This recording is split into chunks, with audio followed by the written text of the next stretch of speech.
Zack Snyder's salary for reworking on the 4.5-hour cut of Justice League was a whopping $0, but it was not entirely bad. Welcome to Stats In. If you're just joining us, please subscribe and don't forget to turn on notifications bell for more video. Please like, share and subscribe for more. Zack Snyder's tenure as the director of Justice League is one for the books. He was hired as the architect of the DCU back in the 2010s with Man of Steel, but audience and critic reactions to the darker and commercially underperforming films led studio executives to keep him under supervision while the epic team-up film was being made. Zack Snyder became the center of a movement when his version of Justice League was finally released on HBO Max as Zack Snyder's Justice League. The 4-hour epic was a rework of the 2017 team-up film which he worked on and quit midway to deal with his daughter's death by S**eyeside. The recut reportedly cost the studio $70 million. However, the 4-hour superhero drama's $70 million budget did not include Zack Snyder's salary for the film. He was reportedly not paid for his involvement, which he eventually used as leverage to retain creative control. However, before the Snyder Cut was decided to be released, the filmmaker reportedly had another tiring conversation with WB executives. As the "Release the Snyder Cut" movement became more aggressive and far-reaching, WB announced that the reworked version would be released as an HBO Max event, with Zack Snyder working on a 4-hour edit. However, midway through the film, Snyder and his wife and producer Deborah Snyder left the film to deal with the death of their daughter Autumn, who died by S**eyeside. Joss Whedon was brought in to take over, rewrite, and reshoot the film, although Snyder retained director credit. The result was a tonally bipolar film that ended up being a box office bomb. Before Zack Snyder left 2017's Justice League to deal with the death in the family, the filmmaker reportedly took home the laptop and hard drive which had the rough cut of his edit. He reportedly planned on showing it to his friends who dropped by. He also began releasing some images to fan the flame of the "Release the Snyder Cut" movement. However, the filmmaker reportedly did not get any money for his involvement. He told Vanity Fair, "I'm not getting paid. I didn't want to be beholden to anyone, and it allowed me to keep my negotiating powers with these people pretty strong." The revisions, which included reshoots and work on VFX, reportedly cost the studio an additional $70 million. However, there were many advantages to shelling out so much money for the studio, as Snyder detailed to them in a meeting.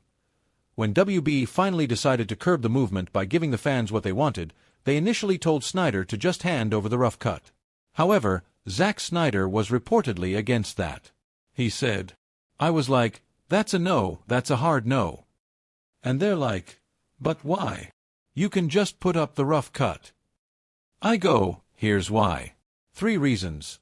1. You get the internet off your back, which is probably your main reason for wanting to do this. 2. You get to feel vindicated for making things right, I guess, on some level. And then 3. You get a S**itty version of the movie that you can point at and go, see? It's not that good anyway. So maybe I was right." There were significant changes from Joss Whedon's theatrically released film to Zack Snyder's Justice League, which included an increased runtime, chapter-wise division of the film, extended scenes with Barry Allen, a new epilogue, and better, much better, VFX. The existence of Zack Snyder's unfiltered epic vision of Justice League was only made possible due to the fans, and Snyder bows down to them. Welcome to Stats In. If you're just joining us, please subscribe and don't forget to turn on notifications bell for more video. Please like, share and subscribe for more. As a tireless campaign spread through social media like a plague, DCU fans hounded Warner Bros. For years before the studio finally conceded to fan demand. The resulting Snyder's Cut, with an extended 4-hour-long vision of the director's ambitious story, made the fans resent WB even more for rejecting his planned 5-movie arc for Justice League. However, the director knows when not to push his luck in the ever-changing game of Hollywood musical chairs, although Snyder gives credit where it is due. The DC Extended Universe has had its fair share of problems. But the most objectionable of them was Zack Snyder's third film, Justice League, which went through hell and back to reach the audience in its purest, uncensored form. As difficult as it may have been for Snyder and the studio to find common ground, it would not have been possible without the DCU fans. The little details that stood out in the theatrical cut of the film sent a wave of dissent and anger throughout the world as fans took to social media to launch a movement titled #ReleaseTheSnyderCut. The campaign became so powerful over the years that it led to the now infamous WB shakedown in 2021 in a historic win for movie fans. In 2023, Rolling Stones uncovered a Warner Media report that revealed that the online fan campaign was bolstered by fake bot accounts that later turned dangerous, insofar as to send death threats to studio executives if they failed to greenlight the Snyder's cut and restore his film universe. However, in Snyder's eyes, the existence of the bot accounts told a different story altogether. Making a 100-year-old studio bow down to fan demand is not a meager achievement. The collective love for the DC Extended Universe was such that it made the fans absolutely livid to think about missing out on Zack Snyder's raw vision for his movie universe after he left the Justice League production due to a family tragedy.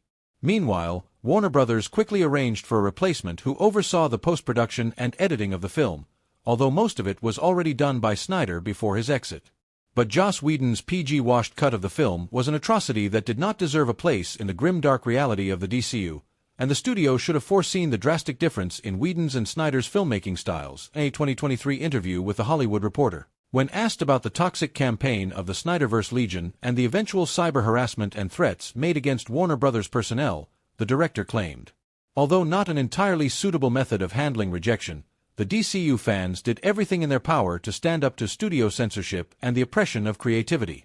The fans and their online social media campaign turned Zack Snyder's Justice League into a reality, and despite not having the final 2 movies of the director's Envision saga, the DCU is a little better for having the director's cut in the bag.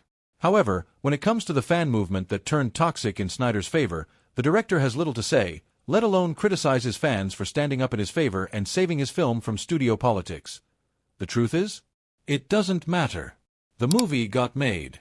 If they were smart enough to employ bots in this thing, then they won. That movie has no business existing, and it does. I'm not going to comment on the details of whether they are good or bad, whether they are toxic or bullying. That's in every chat room. It's what comes with the internet. But I do know that the work they did on some level was good. I can say for a fact that they did good. That is undeniable. The overwhelming fan pressure from the campaign and the volatile in-house climate at Warner Brothers was documented in Sean O'Connell's book, Release the Snyder Cut, the crazy true story behind the fight that saved Zack Snyder's Justice League. The fan-led fight is still regarded as one of the biggest movements that has ever swept over social media. If there's one work Zack Snyder continues to be proud of, it's this zombie apocalypse movie that no one expected to become a successful cult classic. Welcome to Stats In. If you're just joining us, please subscribe and don't forget to turn on notifications bell for more video. Please like, share and subscribe for more.